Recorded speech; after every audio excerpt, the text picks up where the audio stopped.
With due respect doctor Mohammad Yunus স্যারের প্রতি আমাদের জায়গা থেকে একটা কথা বলি, বাঙালি আমরা যে জাতি আছি স্যার, মুখের কথায় আমাদের কিন্তু কাজ হয় না, ডান্ডার বাড়ি ছাড়া। আপনি বিশ্বাস করেন স্যার, ডান্ডার বাড়ি ছাড়া এই জাতি কিন্তু সোজা হয় না। প্রায় 1 মাস হয়েছে, অনেক কিন্তু মিষ্টি মিষ্টি কথা বলছেন, কিন্তু আপনি দেখেন সচিবালয়ের মধ্যে ঝামেলা, সচিবরে দৌড়ানি দিছে, কেন ডিসি পদ সে পায় নাই। এগুলা যখন গণমাধ্যমে আসে, ব্যর্থতার জায়গা। পুলিশ প্রশাসনের মধ্যে কত ধরনের ঝামেলা, সেনাবাহিনী তো আমরা দেখছি ঝামেলা, রাস্তাঘাটে তো ঝামেলা, রাজনৈতিক দলগুলোতে ঝামেলা, তবে সবচেয়ে গুরুত্বপূর্ণ যে ইস্যুটা নাগরিক ফেসিলিটিস, সেইখানেও ঝামেলা। আমাদের ট্রাফিক পুলিশ আহ্বান করছে ছাত্ররা কাজ করতো কেন?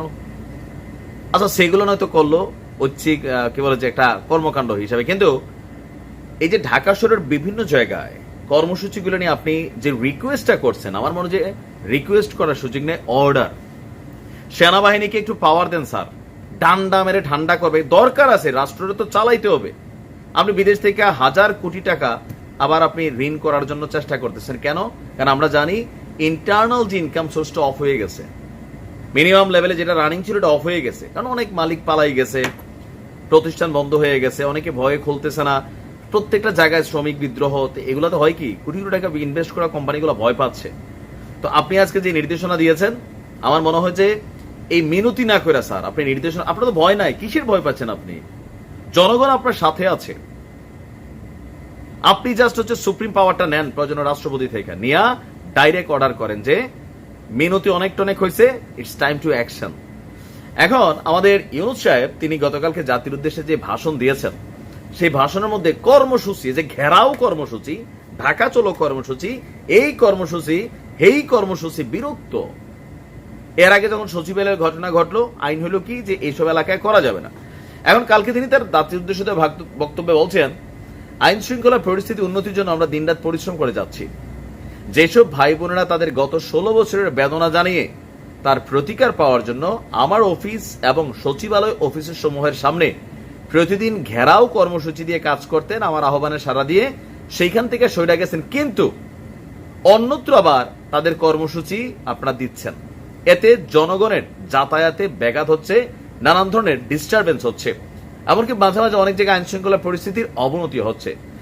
তো ইউনূস সাহেব বলছেন যে আমি কথা দিচ্ছি আপনাদের ন্যায্য আবেদনের কথা আমি ভুলব না, আমরা সকল অন্যায়ের প্রতিকারের জন্য ওয়াদাবদ্ধ, আমরা আমাদের দায়িত্বকালে যতটুকু সম্ভব সমাধানের চেষ্টা করব। আমি আবারও অনুরোধ করছি আপনারা যাতায়াতে ব্যাঘাত সৃষ্টি থেকে বিরত থাকুন, জাতি আপনাদের প্রতি কৃতজ্ঞ থাকবে। এখন এই যে সুন্দর কথা, এই সুন্দর কথায় কি বাঙালি জাতির কাজ হয়?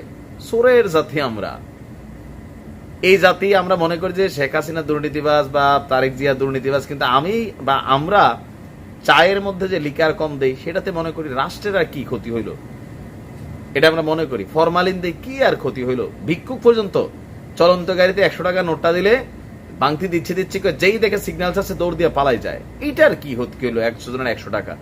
এই যে চরিত্র আমাদের মিশে গেছে, এই চরিত্রের মানুষই আমরা স্যার। সো রাষ্ট্রকে ব্যালেন্স করার জন্য আইন শৃঙ্খলা পরিস্থিতি আসলেই কিন্তু খুবই ফালতু অবস্থায় আছে, পুলিশ ভয় পাচ্ছে। তো পুলিশ যদি ভয় পায়, ছাত্ররা দায়িত্ব নিচ্ছে, তখন একজন আইন শৃঙ্খলা বাহিনীর সদস্যরা দেখলে মানুষ যেভাবে মানে, ছাত্র টু ছাত্রকে এগুলা মানে? আন্দোলনের সময় দেখাও ছিল না, কেউ আওয়ামী লীগের এসে এখানে ঢুকতেছে, বিএনপির ঢুকতেছে, অন্য দলের ঢুকতেছে, অরিজিনালও আছে, অরিজিনালের ভিতরে কেউ আছে একটু টাকা পয়সা কামাতে চায়, মালপানি, নানানভাবে ডিস্টারবেন্স হচ্ছে।